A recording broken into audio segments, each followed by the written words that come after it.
प्रेमी ने संत महापुरुषों से कहा कि 20 वर्ष बीत गए भक्ति करते हुए, परंतु भगवान ने एक पुत्र नहीं दिया। संत महापुरुषों ने उस प्रेमी से कहा कि 20 वर्ष पुत्र के लिए भक्ति की है और पुत्र प्राप्ति से वंचित रह गए। अब केवल 1 वर्ष उस अभिलाषा को त्याग कर सच्चे मन से केवल भगवान की भक्ति करो तो सभी कामनाएं स्वतः ही पूर्ण हो जाएंगी। फल की इच्छा को त्याग पूर्ण मन और तन से कार्य में संलग्न हो जाना ही सफलता की चाबी होती है।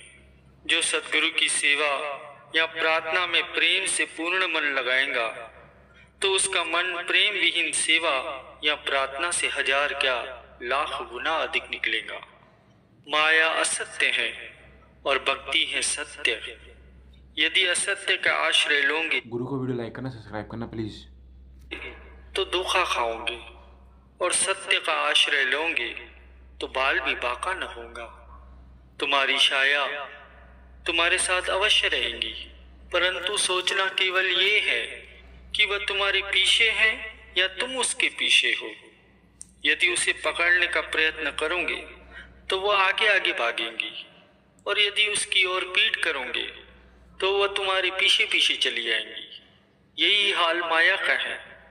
सांसारिक वस्तुओं के बिना शारीरिक निर्वाह भी असंभव है, परंतु अंतर केवल इतना है कि एक के जीवन का उद्देश्य ही सांसारिक पदार्थ एकत्रित करना है, और ये पदार्थ उन्हें साथ नहीं देते।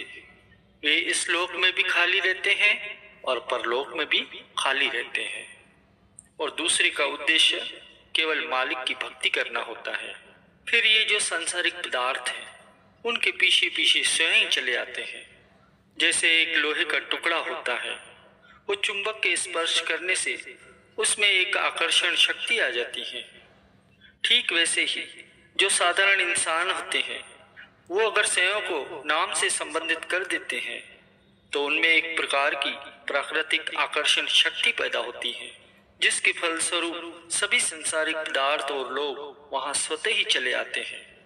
कई लोग शारीरिक मोह को प्रेम का नाम देकर स्वयं को ठगते हैं। ये शुद्ध प्रेम नहीं है। शुद्ध प्रेम तो वो है जिससे आत्मिक उन्नति हो और सुरती सद्गुरु के चरणों में लीन हो। संत सद्गुरु अपने जीवन का एक एक पल व्यस्त रहकर हमें यही शिक्षा देते हैं कि तुम भी सदैव व्यस्त रहो, तो बेकारी का विषैला सर्प तुम्हें डंक नहीं मार पाएगा। संत महापुरुषों ने अपने जीवन में सर्दी गर्मी सहन करके जंगलों में रहकर कष्टों को झेलकर हमें सिखाया है कि आराम तलबी और नजाकत रूपी इन भूतों से स्वयं को बचाओ। प्रेमियों, मालिक की सेवा और सुमिरन करना अपना प्रमुख धर्म समझो, और तुम्हारी ये प्रकृति बन जाए कि उसके बिना तुम रह न सको।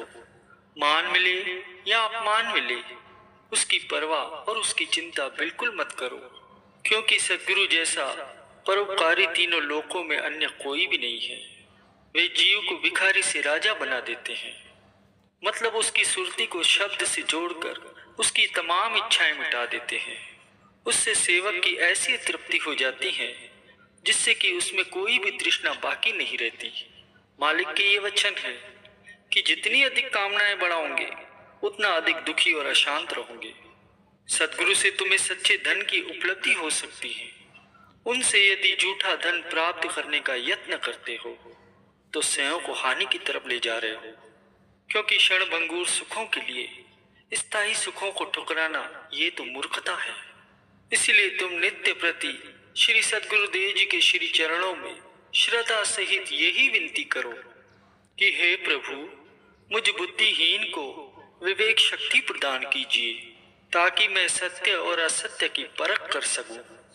हे प्रेम की साक्षात प्रतिमा श्री सद्गुरु दयाल जी, आपके गुण मैं 1000 मुख से भी नहीं गा सकता, क्योंकि आपने ही मुझ निर्बल को प्रेम देकर रूहानी शक्ति प्रदान की। सांसारिक मोह काटा, मैं अपने बल से तो इसे कई जन्मों में भी नहीं काट सकता। आपने तो जन्मों का कार्य दिनों में कर दिखाया। मुझ में सहनशीलता बिल्कुल भी नहीं थी। कोई एक अक्षर कम अधिक कहता तो उसे 10 सुनाता था। आपने अब ऐसा बना दिया कि कई शब्द सुने अनसुने कर देता हूँ। पहले जो कठिनाई मुझे 1 रुपया व्यय करने में होती थी, वह अब हजारों के व्यय से भी नहीं होती, क्योंकि पहले ममता ही मुझे दुखी करती थी। अब आपने ममता से निकाल कर समता में बदल दिया। मैं आपके किस मुख से गुण गाऊं? राजाओं को राजपाट में भी ऐसा स्थायी सुख उपलब्ध न हुआ होगा जो आपके श्री चरणों में प्राप्त हुआ। 5 विकार जिन्होंने समस्त संसार को परेशान किया है, आपने मेरे हृदय में अपना पावन प्रेम बसाकर उनके दुखद प्रभाव को कम किया, मुझ पर अत्यंत उपकार किया। मैं उसके बदले कुछ भी नहीं दे सकता। आपने मेरे विषैले जीवन को अमृतमय बनाया। आपने मेरा संपूर्ण बोझ उतार कर जीवन सुखरूप बना दिया। आपने ही इस निर्बल शरीर से इतना काम लिया जो बड़े बड़े शक्ति वाले भी न कर सके। मैं आप पर सर्वस्व न्यौछावर कर दूं। आप धन्य है प्रभु, धन्य है। यदि मुझसे कुछ हो सकता तो पहले भी करता, जब आपकी शरण प्राप्त नहीं हुई थी। पहले जो एक रति दर्द सहना कठिन लगता था, अब मनों की परवाह नहीं।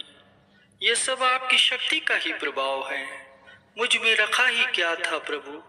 आपने ही तो मुझ में बैठकर मुझको सहारा दिया और नाम मेरा करवाया, क्योंकि आदि से आपको सेवक की बड़ाई अच्छी लगती है। आपने स्वयं ही शबरी की शान को बढ़ाया। हे मालिक, मुझ पर दया करो। मैं अपने सुखों और विचारों को एक ओर रखकर आपके प्रेमियों के मार्ग में मैं बिल्कुल ही कमजोर हूँ। दिन में कई बार गिरता हूँ। आप ही इस निर्बल के बल हैं। मुझे आप पर ही भरोसा है प्रभु कि मुझ पर निजी दया करके समय समय पर सजग करके मुझसे वही कर्म कराओगे जो आपको अच्छे लगेंगे। मैं ऐसी वाणी बोलूं जो आपको प्रिय लगे। हे प्रभु, प्राय ऐसा देखने में आता है कि जिनको आपने अधिक सुख और आराम एवं मान दिए हैं, वे आपको ही बुलाकर सुखों में मग्न हो गए हैं। ये भूल गए हैं कि सब सुख आपकी कृपा से ही प्राप्त हुए हैं। उनको देखकर ये शिक्षा ग्रहण करनी चाहिए कि जो सुख आपसे दूर करते हो, उनसे मुंह मोड़ लेना ही अच्छा है। हे प्रभु, आप मुझे मन से लड़ने के लिए, कमर बांध कर रहने के लिए फरमाते हैं, लेकिन ये मन ऐसा शत्रु है जिस पर विजय पाना कोई आसान कार्य नहीं है। इसके पास तो अनंत सेना है। जिसको भी इसने उठाकर फेंका है, वे तो उठ भी नहीं सके। अधमरे होकर सांस ले रहे हैं। थोड़ा सिर ऊपर करते हैं तो पुनः मुंह पर ऐसी चपत लगाता है कि उठना भी कठिन हो जाता है। उनकी ऐसी दशा देखकर मैं आपसे भीख मांगता हूँ कि मुझ पर सदैव प्रतिपल आपकी कृपा का हाथ रहे, ताकि मैं इस मन शत्रु से बच सकूं। हे करुणा के सागर श्री सद्गुरुदेव, मैं आपकी बड़ाई किन शब्दों में लिखूं? आप तो असीम दयालु हैं और उन पर भी कृपा करते हैं जो आपकी महिमा को भूले हुए हैं।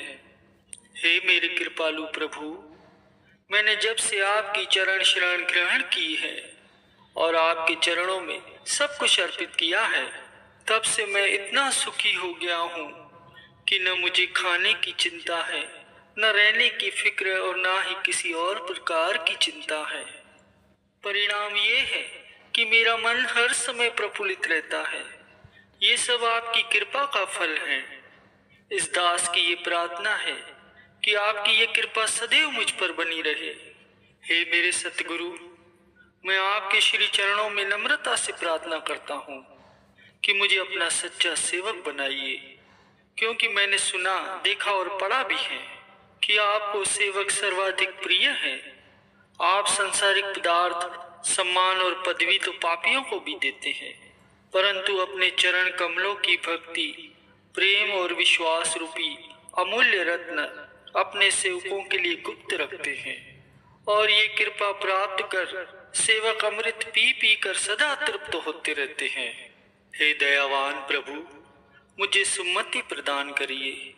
मैं सदैव ऐसा बोलूं जैसा आपको प्रिय लगे। जो आप चाहें मैं वह अत्यंत ही प्रसन्नता से करूं। गुरु को वीडियो लाइक करना, सब्सक्राइब करना प्लीज़।